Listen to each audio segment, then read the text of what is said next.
Hello, everybody, and thank you for tuning in to the Ron Paul Liberty Report. With me today is Daniel McAdams, who is the Executive Director of the Institute for Peace and Prosperity. Daniel, welcome. Thank you. Well, very good.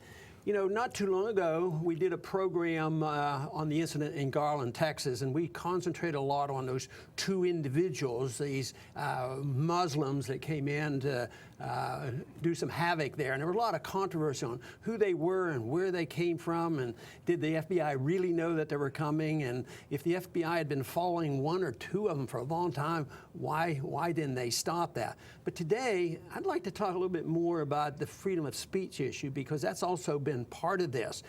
Pamela Geller is the one that was holding this event in Garland, Texas, and she was saying that she was going to teach us about the First Amendment, that she wanted to make an example. Well, I don't think anybody believes her about that. She had a goal, and her goal was mostly to bash Muslims as an entirety. It wasn't to bash or criticize and condemn violence. It was there just to be anti-Islam. And she said that the event, though, was freedom of speech, which wasn't the case. But, you know, from my viewpoint, people they're always getting in events, you know, whether it's the hardcore right and hardcore left and the radicals. They want to go out and say statements that are very provocative. And then when they say that, they say, well, the purpose is the event, but they use the First Amendment. It isn't there to demonstrate the First Amendment. So, yes, there is a connection. In this case, I think she wanted to be provocative, and she did, and she seemed to achieve that. So the backup was to say it's the First Amendment. But, you know, this was held in an auditorium owned by a school district, which I guess ideally would be owned by the local community, but the federal government, at least, is also so involved in schooling that... Yeah, well, the federal government's always too much involved. But I've argued the case that our First Amendment rights, all our rights, could be probably protected with an understanding of property rights. So immediately when there's a problem of what people are saying and doing, I always ask, well, who owns the property? And what does the contract say? Because obviously we have a private studio here. So my political enemies, they can't walk in here. I mean, they don't even think they have the right to do this and walk in here and say, well, this is freedom of speech. It isn't. It doesn't have anything to do with freedom of speech. And so the property does, whether it's social issues or speech issues, it's very well protected by property. The problem comes, though, when the government owns the property. I often made the point, when we talk about schools, are you allowed to have dress codes in schools? Well, in a private school, you can be very strict because you go there voluntarily. But when it's public, they take our money, they force the kids to school. Where are the lines drawn? And it's really impossible to protect, civil liberties, absolutely. And my answer for that in the real world is, who's the closest thing to an owner? And of course, to me, it's the local owners, whether it's the school board and the teachers and this sort of thing.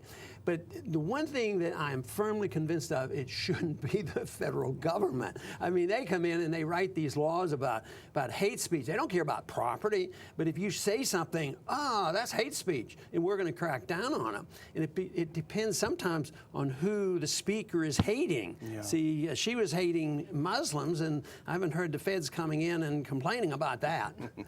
That's interesting, the criminalization of what's in your heart as you commit a different crime, adding penalty to what you've done. Yeah, and it's purely subjective. You know, what's interesting is, if you remember a while back, a year or so ago, there's a well-known show on television, Duck Dynasty, and these are fellows who I believe profess a strong Christian faith, and the leader of the show, Phil Robertson, he'd made some comments that were denigrating to homosexuals or perceived that way, and he was suspended from the network. And I always thought that people really had a misperception of what the First Amendment was, because they complained that he's having his First Amendment rights taken away from him because they kicked him off the show for a while. Yeah, but he also had obligation to work for a private company and be paid, and you have to follow certain decorums, and if you volunteer to do that, just like I mentioned about a private school, if you come and agree to certain rules and regulations, I mean, you're not, you can't come in and say, oh, they won't let me speak out in class when I feel feel like it. They're ruining my First Amendment right. But so many times people forget about that, and I think the problem is that too many people in groups, they think they have special rights, and they get these special rights protected by going to the government, and it's not local government, it's not property, but it's to a federal government that comes down and says, this is what you're allowed to say and what you can do. But, you know, it's very clear on this separation business because, you know, the Constitution says that all legislation is vested in the Congress. And therefore, nobody else can write legislation. Can you believe what a world would be like if the executive branch couldn't write legislation and regulate it, or the courts couldn't write legislation? So it's on and on. They claim that if this is the case, what about the First Amendment? I think it's great. Congress shall write no laws. So, yes, they're allowed to write some laws, and they have to do the legislation, but there's a strict prohibition to writing laws that would regulate and deal with speech, even controversial speech, even criticism of the government. So. What about, you know, here's an example in the real world. If, say, for example, there's a gathering of people. We had incidents in Baltimore recently. These gatherings, well, someone will get out in front with a bullhorn, and they'll say something like, kill the police, or something like this. That's not... Now, this is a more difficult situation, because I believe there is a point where language itself, the controversial language, if you're not quite sure which way to go, I always go on the side to let them say it and ignore them or something else.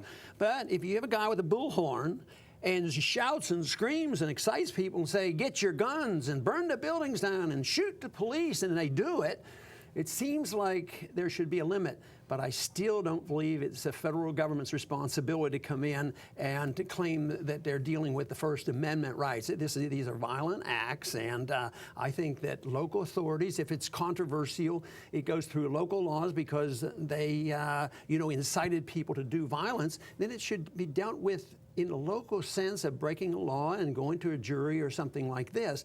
But I think that is one, but we don't hear about that too much. But I think it is something you have to consider in how you would handle it. But it's certainly one that you have to consider. There is a limit. If it leads to violence, I mean, the other argument for this is that if somebody shoots at me or wounds me or comes into my house, I have a right to retaliate.